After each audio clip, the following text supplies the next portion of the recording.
Hey guys, Masonry for Life here. Uh, I've been bored lately, so we are going to do a little video montage type of thing, where I critique Annie Mason's videos here.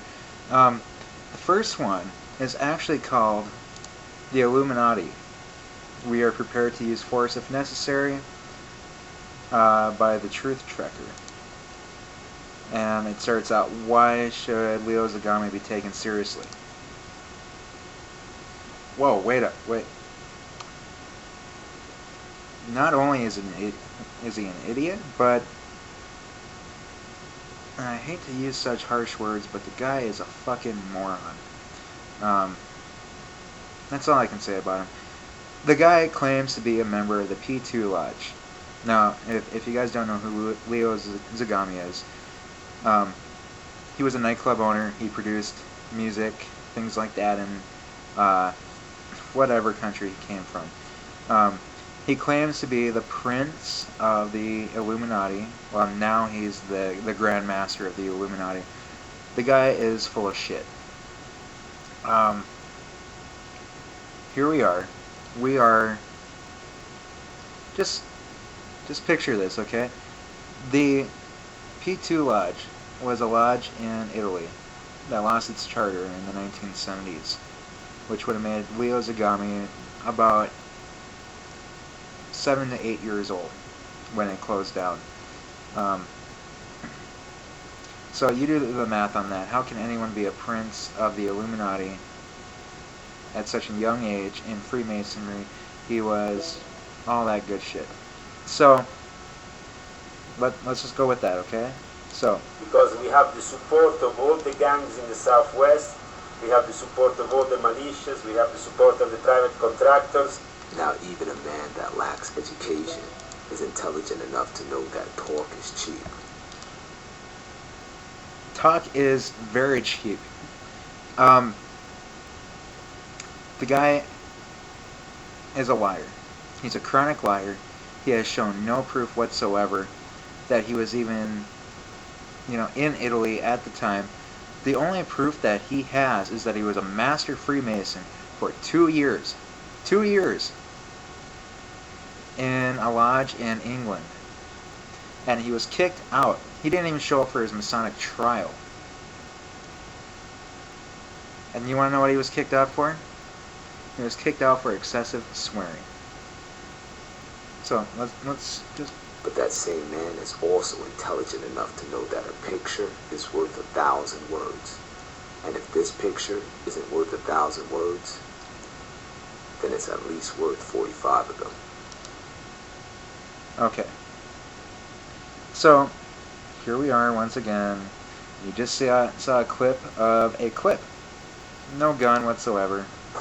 Okay. Hi, you're now with the Forerunner Chronicles. Right now, once again, we're still in Iowa. This is Clinton, the head of the security detail. Okay, well, I mistaken the Truth Trekker for the Forerunner Chronicles. Go ahead, talk to him, man.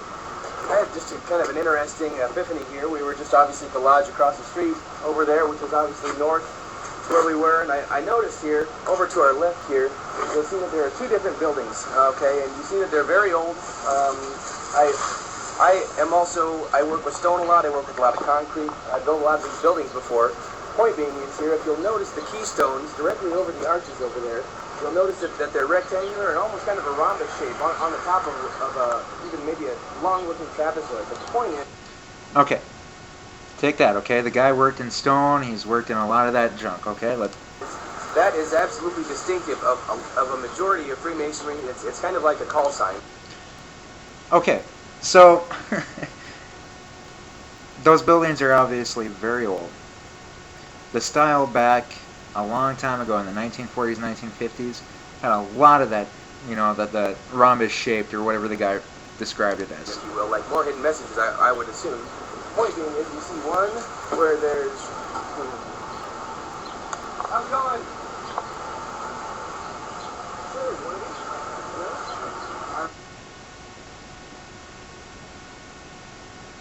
Where's the sound?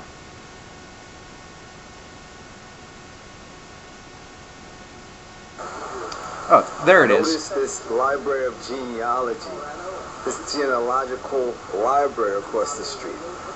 There's only like 2,000 people in this town. Why do they have a genealogical library?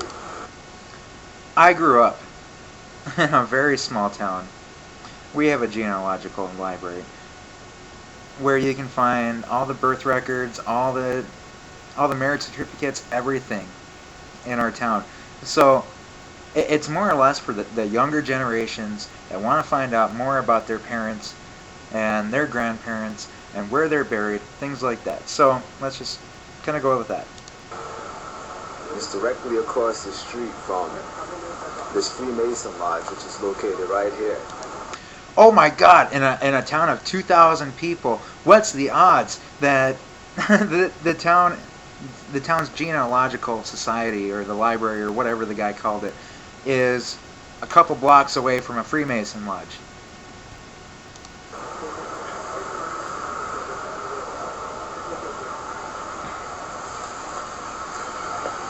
Okay, go ahead. So either way, Don't worry about that. all right, no, I'm not sweating it. Either way, so if you'll see, obviously, the structure of those buildings, it is very symbolic. Now, if you'll see that little white sign there that says Genealogical Library, Right? you can leave that up to yourself. But the point is, we look across the street here at this other brick building, and you can see in the back of it, there's a covered area. Nice mounds back there, right? Right, a very big mound that's obviously engineered.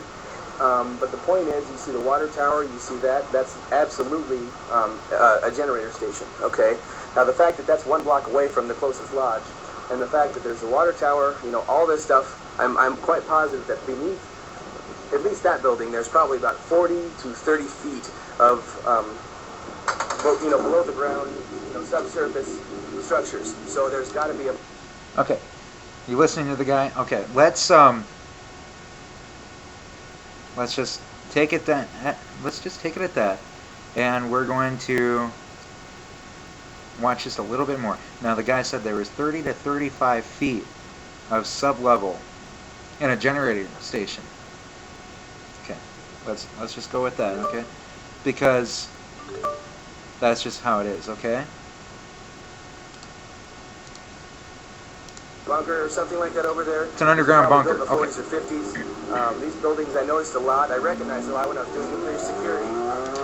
The guy's excuse for why he knows everything is because he used to do nuclear security. Bullshit. Oh, sorry.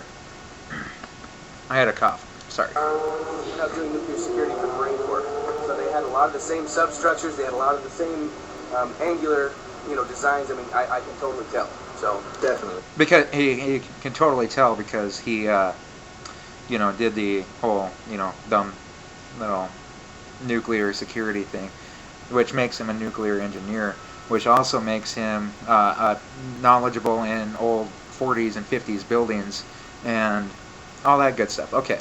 it's something very interesting. Figured you guys might want to know about it. Thanks a lot, Clinton. Take care. Thanks a lot, Clinton. I appreciate it. Thanks for the laughs. Ladies and gentlemen. So, more or less, the guy's an idiot. The Forerunner Chronicles are an idiot. I'm going to be doing a bunch more videos like this, just completely tossing the Forerunner Chronicles crap to the side. So, stay tuned. Take care, guys. And always live in the light.